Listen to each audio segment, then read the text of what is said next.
Shalom Bapak Ibu Saudara yang mengasihi Tuhan, yang berada di rumah, apa kabarnya? Saya berharap kita semua dalam keadaan baik, dalam perlindungan tangan Tuhan yang luar biasa dan ajaib. Sebelum kita mendengarkan firman Tuhan dan kita berdoa kepada Tuhan, mari kita pada saat sore hari ini memuji Tuhan. Roh Kudus, Kau hadir di sini.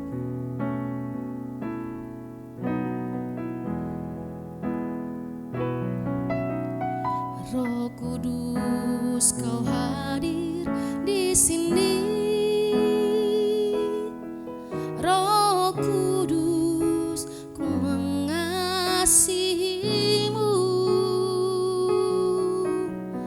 Kau lembut, Kau manis, Kaulah penghiburku, penolongku, diutus Bapakku.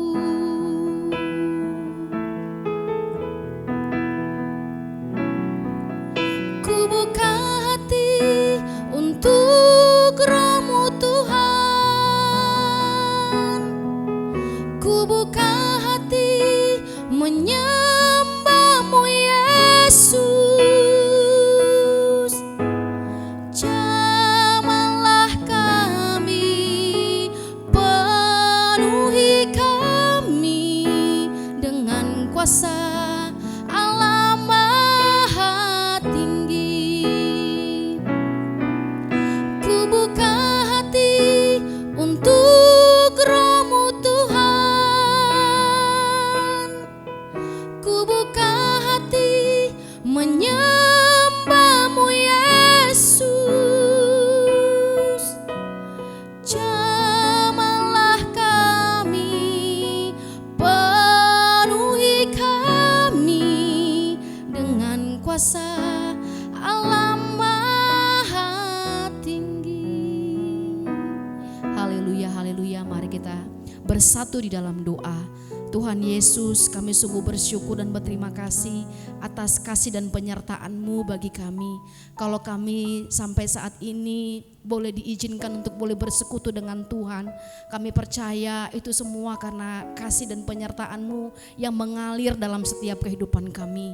Biarlah setiap hari kami mengucap syukur, berterima kasih karena Engkau sungguh baik dalam setiap kehidupan kami. Terima kasih Tuhan. Sore hari ini kami rindu untuk mendengarkan sabda firman-Mu. Berbicaralah kepada kami secara lembut ya Tuhan Yesus, sebab kami telah siap untuk mendengarnya. Hanya di dalam nama Tuhan Yesus Kristus kami siap belajar firman Tuhan. Haleluya, haleluya. Yang diberkati sama-sama kita katakan amin. Bapak Ibu Saudara yang mengasihi Tuhan, melanjutkan tema kita pada beberapa hari yang lalu tentang buah Roh Kudus. Hari ini juga saya akan berbicara tentang buah Roh Kudus. Ada 3 hal yang perlu kita pelajari sehingga 9 buah Roh Kudus tuntas kita pelajari, dan saya berharap kita mengaplikasikannya dalam kehidupan kita. Sekali lagi saya akan membacakan kepada kita di Galatia 5 ayat 22 sampai ayat yang ke-23. Demikian firman Tuhan. Tetapi buah roh ialah kasih, sukacita, damai sejahtera, kesabaran, kemurahan, kebaikan, kesetiaan, kelemah lembutan, penguasaan diri. Tidak ada hukum yang menentang hal-hal itu. Amin. Bapak Ibu Saudara yang mengasihi Tuhan dan dikasihi Tuhan, 3 hal yang perlu kita pelajari dari buah Roh Kudus. Yang pertama adalah kesetiaan. Dalam bahasa Yunani diterjemahkan atau ditafsirkan adalah pistis, yang artinya adalah mempercayakan diri atau mendedikasikan diri pada objek yang kita percayai. Kalau kita mempercayai Tuhan, maka kita harus menyerahkan seluruh kehidupan kita ke dalam tangan Tuhan. Percaya atas seluruh proteksinya yang sempurna atas kehidupan kita. Jadi dalam hal ini kita harus mempercayai Tuhan sebagai sumber keselamatan kita. Bapak Ibu Saudara yang mengasihi Tuhan, kesetiaan Tuhan kepada kita sudah terbukti. Dan kesetiaan Tuhan jauh melampaui daripada kesetiaan manusia. Manusia seringkali tidak setia, tetapi Allah yang kita sembah adalah Allah yang setia. Bukti kesetiaan Tuhan, Dia selalu menjaga dan selalu melindungi kita. Inilah yang menjadi ucapan syukur kita kepada Tuhan Yesus. Bapak Ibu yang mengasihi Tuhan, memang untuk belajar setia adalah tidak mudah. Sebab dibutuhkan komitmen yang tinggi dan tidak putus asa ketika kita diperhadapkan dengan persoalan dan pergumulan. Sampai akhir hidup kita seharusnya kita tetap setia kepada Tuhan.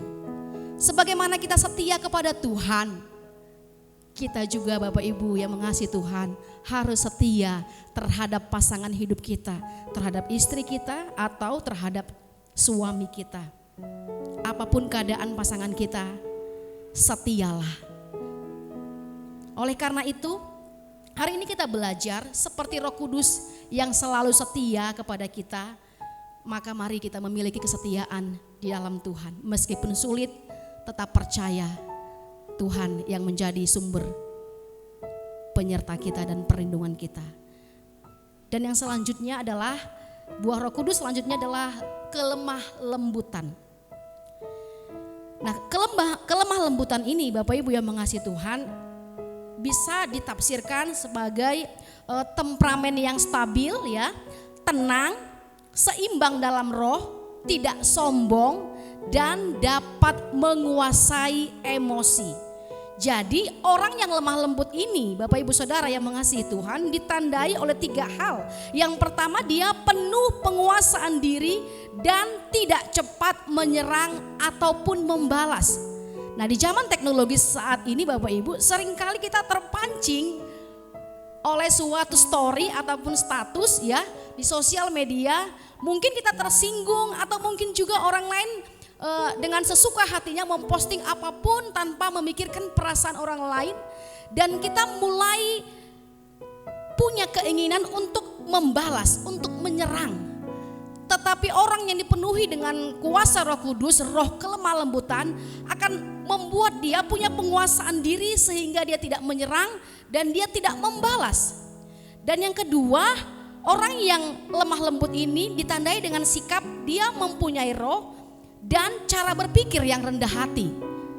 Sekalipun dia mungkin punya kecerdasan, punya kepintaran lebih rata-rata dibandingkan teman-temannya, dibandingkan orang lain, tetapi orang yang dikuasai oleh Roh Kudus yang punya roh kelemah lembutan, dia tidak tinggi hati karena dia menganggap segala hal yang dia terima itu berasal daripada Tuhan.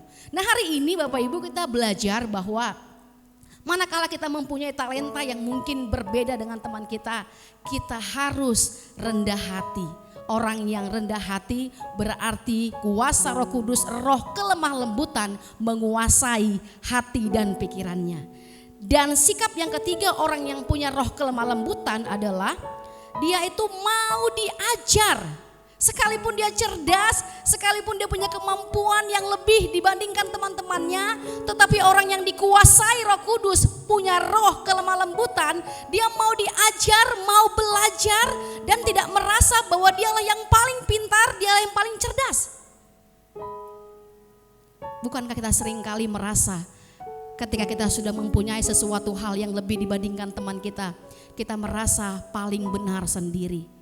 Hari ini ketika Roh Kudus menegur kita, mari kita memiliki sikap yang rendah hati. Jadi ketiga hal atau ketiga sikap inilah yang membentuk buah roh kelemah lembutan dalam pribadi seseorang yang beriman. Jadi Bapak Ibu, yang perlu kita garis bawahi adalah orang yang hidup dalam roh lemah lembut ini memiliki penguasaan diri. Tidak mengeluarkan reaksi yang negatif walaupun ia dituduh. Tidak mengeluarkan reaksi yang negatif sekalipun dia difitnah, disakiti ataupun dianiaya. Jadi buah kelemah lembutan adalah membuat orang-orang beriman mampu hidup dalam roh dan pikiran yang rendah hati. Orang yang memiliki roh kelemah lembutan ini tidak mementingkan diri sendiri, tetapi dia memusatkan perhatiannya kepada orang lain juga. Dan yang ketiga, dari buah Roh Kudus atau yang terakhir, penguasaan diri. Penguasaan diri ini memiliki arti yaitu kepemilikan atas kelakuan sendiri. Dia bisa menguasai ketika dia memiliki harta, dia hatinya tidak tertuju kepada hartanya. Dia juga bisa menguasai dirinya sehingga dia tidak larut dalam keinginan daging. Dia tahu kapan waktunya harus bekerja dan kapan waktunya harus memuji Tuhan, kapan waktunya harus bermain. Dia mengerti, memiliki penguasaan diri. Oleh karena itu Bapak Ibu yang mengasihi Tuhan, mari hari ini kita mengintrospeksi diri kita. Sudahkah kita memiliki penguasaan diri? Menguasai diri berarti memiliki arti tidak selalu menuruti segala hal sesuai dengan keinginan dirinya sendiri. Dalam menanti pencurahan Roh Kudus, mari kita masing-masing menguasai diri kita. Kesetiaan, kelemah lembutan, penguasaan diri, biarlah ini kita terapkan dalam kehidupan kita. Kiranya Roh Kudus memampukan kita untuk melakukannya dalam kehidupan kita. Amin. Tuhan Yesus memberkati. Mari kita mengangkat pujian rapnya saja. Ku buka hati untuk Roh-Mu Tuhan.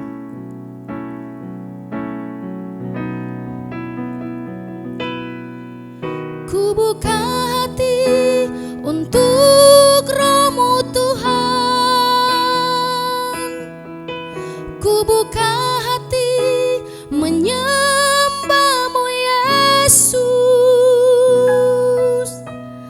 Jamahlah kami, penuhi kami dengan kuasa Allah Maha Tinggi.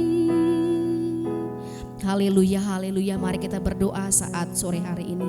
Tuhan, kami bersyukur atas kasih-Mu Bapa ketika Engkau mengajar kami untuk memiliki buah Roh Kudus dalam kehidupan kami. Ajar kami Tuhan untuk bisa menguasai diri kami Tuhan. Ajar kami Tuhan untuk bisa melakukan setiap firman-Mu. Ajar kami untuk tidak bereaksi negatif ketika kami disakiti. Tetapi kami bisa merendahkan hati kami. Sebab kami tahu pembalasan adalah hak Tuhan. Maka ajar kami untuk berdiam diri. Karena kami percaya apapun situasi kami, Tuhan sedang memproses kami seturut dengan jalan-Mu.